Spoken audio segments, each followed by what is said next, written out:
you've raised a lot of important questions, and I'm going to try to use the remainder of our time to get through as many of them as I possibly can.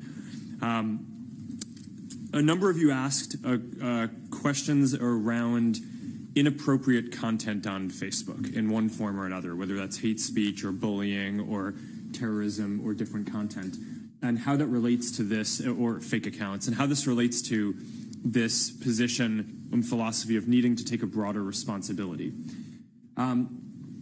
First, let me be clear. The bottom line here is that hate speech, bullying, terror, violence, all this content has no place on our services. But in order to really execute that, we need to upgrade and do a better job of executing our policies. So if you look back at the history of how we've operated, when I got started in my dorm room in college, because it was just me and because we didn't have the AI tools at the time to be able to go look through a lot of the content and understand what was in violation of our community standards and what wasn't, our policy for most of the history of the company has been to have our community flag things for us and then us to look at them reactively.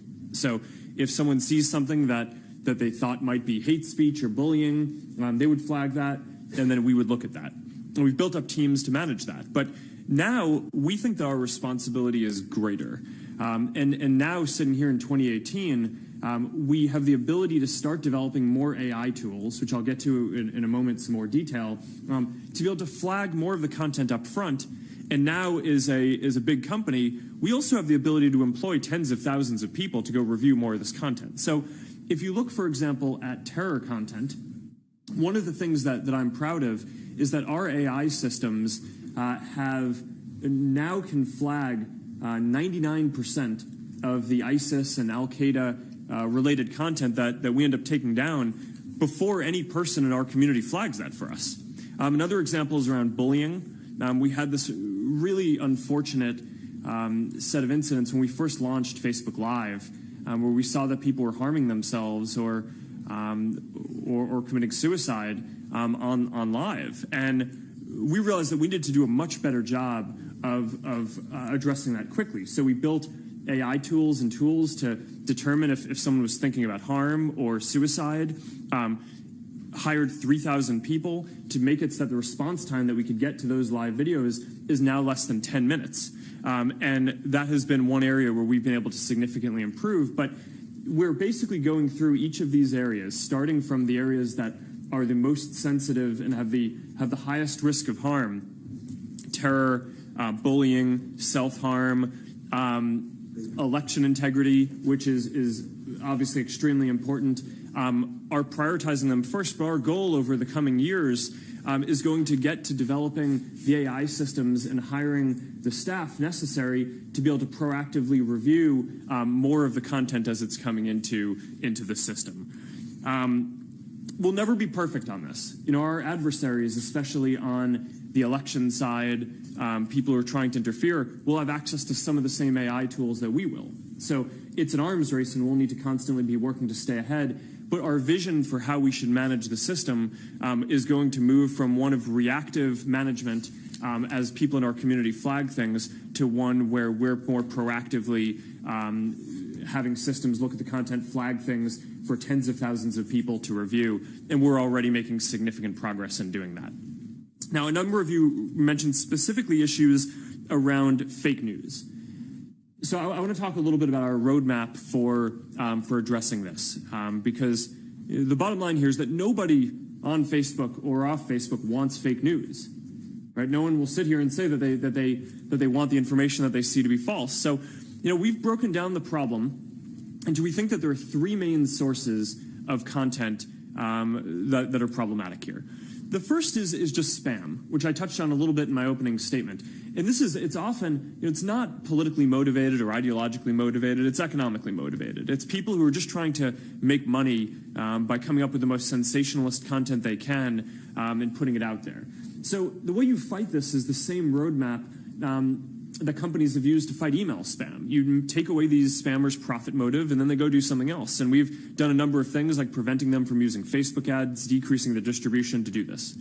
The second category is fighting fake accounts, because what we found is that when people are using fake accounts on our system, there's less accountability, and they're more likely to spread bad information, misinformation, interact in ways that are interfering in elections and things like that. So we develop systems both to identify fake accounts as they're being registered, and we just released a transparency report where we said that we took down, I think it was in the first quarter of this year, about 580 million fake accounts, the vast majority within minutes of being registered, as our systems are able to identify that well. We also have a significant operation which is working on identifying fake accounts that get through that initial filter, so we can identify them all once they're in the Facebook community. Our best estimate today, I think, is that it's a single-digit % of the accounts, but we're constantly working on improving our tools to be able to identify that, and that's extremely important as well. So you have spammers, you have fake accounts. The last category is people who are well-meaning, but just happen to share something that is provably false. And there, we don't want to be in a position as Facebook of saying what is true or false. We think that that's not the right position for us to be in. So we want to work with third-party fact checkers, and we're public with who all the fact checkers are, to one of the questions that there was earlier.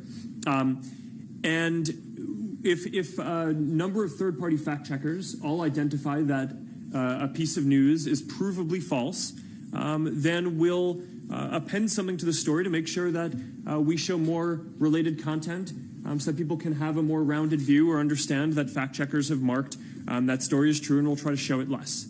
Now we're trying to roll that out around the world. That requires having specific fact-checking partners in every country and in every language. So we're constantly rolling out more each month, and we have a lot more to do here, and we know that there's a lot more to do there.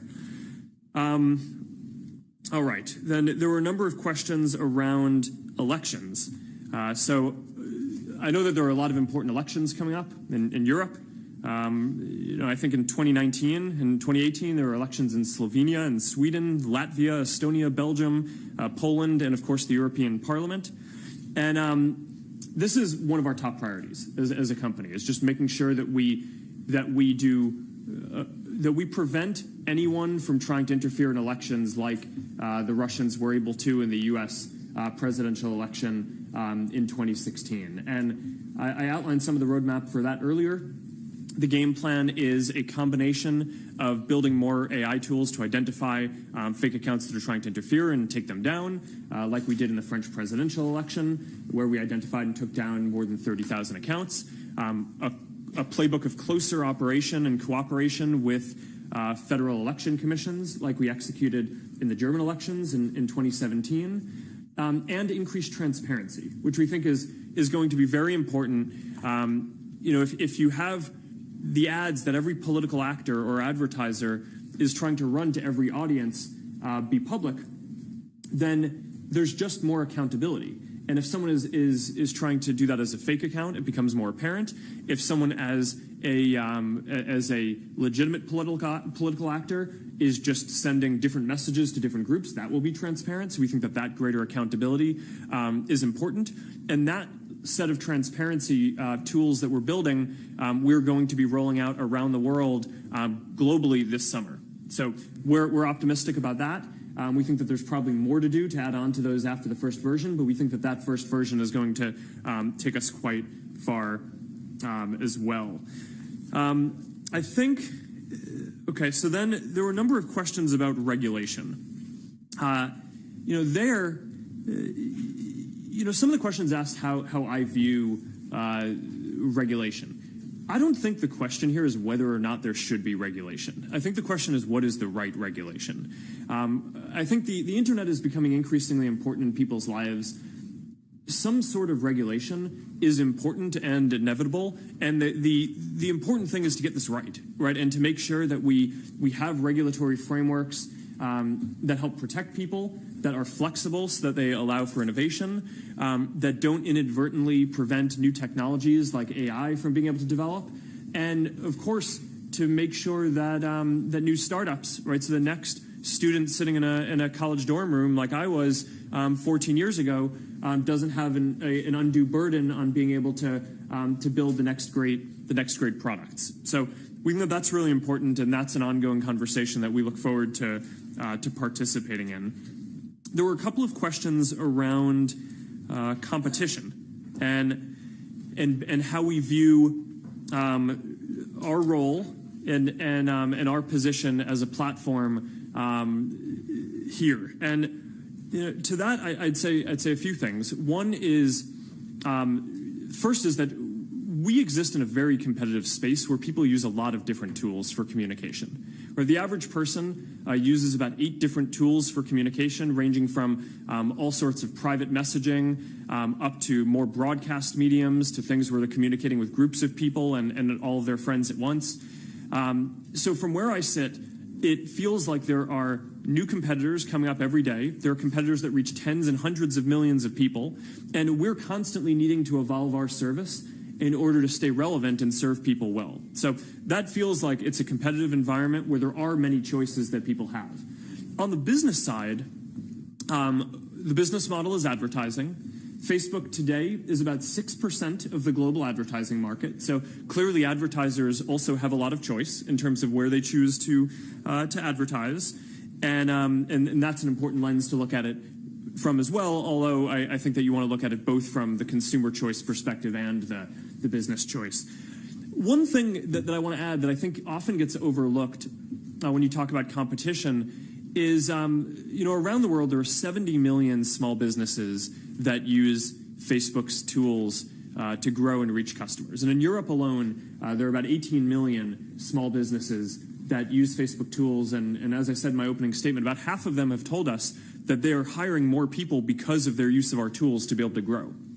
So I think it's important not to lose track of, when you're thinking about competition, that there's the element in the internet space and in the advertising space, but there's also the extremely pro-competitive effect of enabling all these small businesses to now have access to the same kinds of marketing and advertising tools and be able to reach customers in sophisticated technological ways that previously only large businesses had the means to do. And that's something that we're very proud of, that we can provide, is something that levels the playing field. And I think when you're thinking about the overall ecosystem and competition there, I think that that's a very important part to take into account. There were a number of questions about taxes, so I want to touch on that briefly as well. Facebook has always paid taxes in all of the countries where we have operations set up. We pay all taxes required by law, and we invest heavily in Europe. Right? We're going to have more than 10,000 employees across Europe and 12 cities by the end of this year. We have 2 data centers, or we have data centers already in Sweden and Ireland, and we're building another one in Denmark that's going to be online in 2020.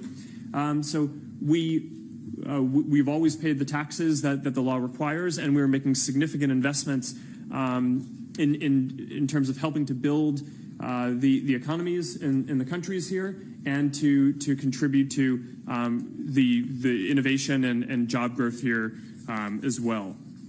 All right, let me see what else is there. Okay, there were a few questions about GDPR. The principles here are around control, transparency, and accountability. The idea, a number of you asked when we expect to be fully compliant with GDPR regulations. We do expect to be fully compliant on May 25th, so in 3 days from now. We've had a large team working on this inside Facebook to make sure that we're compliant. And one of the things that we've wanted to make sure in rolling this out is, because one of the things that the law requires here in Europe is that someone has to go through these extensive flows before they can use the service, starting on May 25th.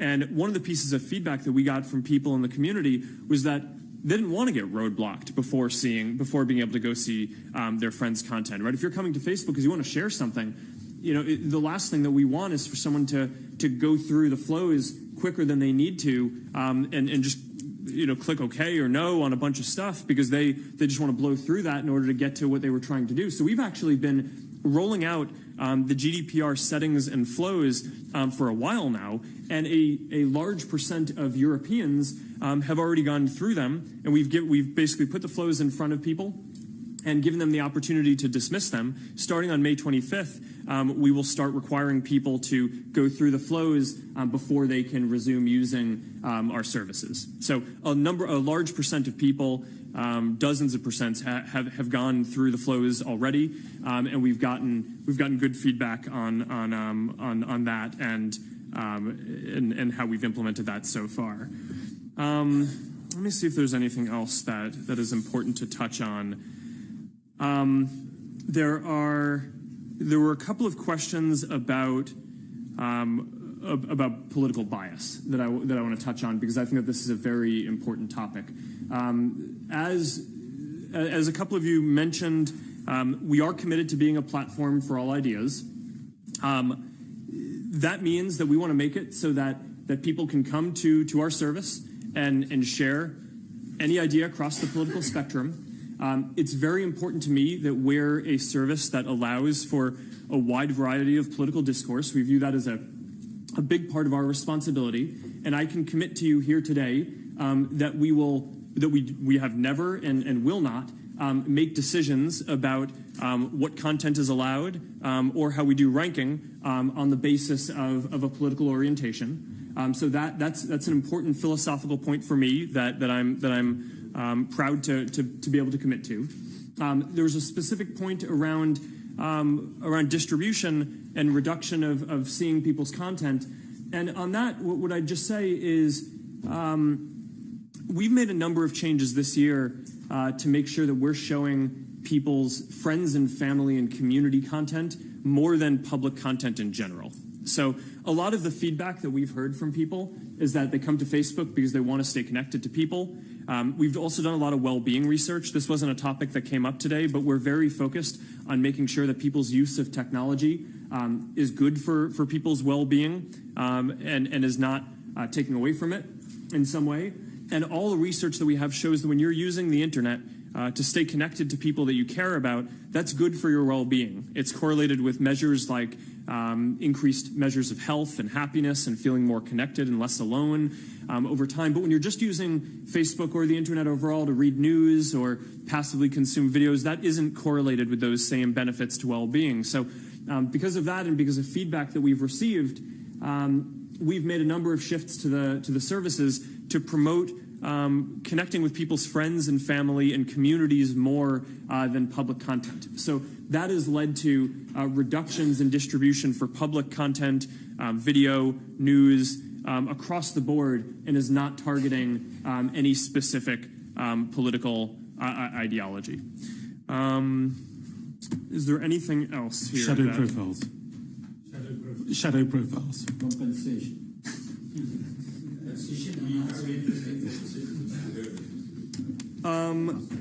I got sure. So to your question, for the content that websites and apps send us, we think it's very important that people have the ability to clear this.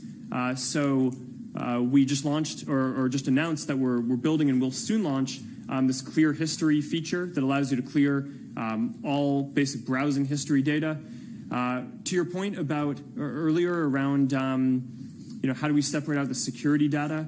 It's very important that we don't have people who aren't Facebook users coming to our service and trying to scrape the public data that's available. So one of the ways that we do that is, people use our service, and even if they're not signed in, we need to understand how they're using the service to prevent bad activity. And that's, a big theme of today has been around making sure that we can do a better job of governing the system, keeping bad content out. One of the ways that we do that is by understanding how people are using the system. But if you're not a Facebook user, how do you stop that data being transferred? On a security side, we think it's important to keep it to protect people in our community. Were there any other themes that we want to get through? I mean, there's what's But how you make sure that Cambridge Analytica wouldn't happen again. Right, that's good. So there were a number of questions around whether Cambridge Analytica was the tip of the iceberg, or whether we expect there to be more apps that have misused data. On this, the good news with Cambridge Analytica is that the changes that we made back in 2014 would prevent a new app like Cambridge Analytica wasn't an app. It was an app developer who used the platform and then sold the data to Cambridge Analytica, which is a whole other thing. But it wouldn't be possible for an app developer to get access to that level of data since after our 2014 platform changes went into effect. But because there were a lot of different apps that were using the system before 2014 and before the changes went into effect in 2015, we think it's important now to go back and investigate every single app that had access to a large amount of people's personal data before we locked down the platform. So that's what we're in the process of doing. We've already investigated thousands of apps, and as I said earlier, we've taken down more than 200. There are many thousands more that we need to investigate. This is going to take many months. I do anticipate that there are going to be other apps that we find that we're going to want to take down, and this is why we're going now and doing this full investigation. This is part of our shift towards not just trying to manage the system reactively we've always had the ability for people in our community to flag apps that they thought were bad actors to us, and then we would look at them. We've had the ability to, and we've done audits of apps in the past. We've had a content review and app review team. But now what we're doing is taking a much more proactive approach. So rather than waiting for people in the community to flag for us that there may be issues, we are going through and investigating ourselves up front all the different apps that had access to a large amount of information. We were upfront reviewing every app that asks for access to additional people's information. And anywhere where we see any concerns, we're going to bring in third-party auditors to conduct a full audit to determine if there was any misuse of people's personal information. And if there was, we will ban those apps and tell everyone who is affected. I want to be sensitive to time because we are 15 minutes over the scheduled meeting. I think that I realize that there were a lot of specific questions that I didn't get to specifically answer, but going around and hearing the themes of what people are concerned about and had questions about, I think I was able to address the high-level areas in each, and I'll make sure that we follow up with each of you afterwards to make sure that your specific questions get addressed. And we're going to have someone come to do a full hearing soon to answer more of the technical questions as well. So thank you again for inviting me and for having me. I think there was one question raised by Guy Verhofstadt, and that's linked to my question, and that's the separation of different services. And I think it's a very important question in this round, the market power of Facebook, and the question if you cross-use, for example, data between Facebook and WhatsApp. So it would be good if you say at least one word to that. Will you allow users to escape targeted advertising? I mean, I asked you 6 yes and no questions. I got not a single answer. Yeah. And of course, well, you asked for this format, well, for a reason. Okay. I'll make sure we follow up and get you answers to those. Okay, I think I want to ask you if it's possible to have right answer for any question from you in the next days. Why not written answer? So I think that everybody of us can provide proof or questions because we have all well prepared our interventions, so we have them on paper. We could, Mr. President, you collect them, you give them to the team of Mr. Zuckerberg or Mr. Zuckerberg himself, and we receive written answers on it. Because let's be honest, I have not so much. I don't think that the right way is to say, and now we're going to put it in Libya and so on. No, there are a number of questions that have been put by other colleagues that I want an answer to. That said, I'm anxious of this brave new world that Mr. Zuckerberg has presented us. A brave new world where tens and tens of thousands of private people are scrutinizing us and are saying what is fake news, what is not fake news, what is hate speech, what is not hate speech. Mr. President, don't you think that it is a public task? The continuation of this discussion in this format as well as in the Liebe format. This is very obvious.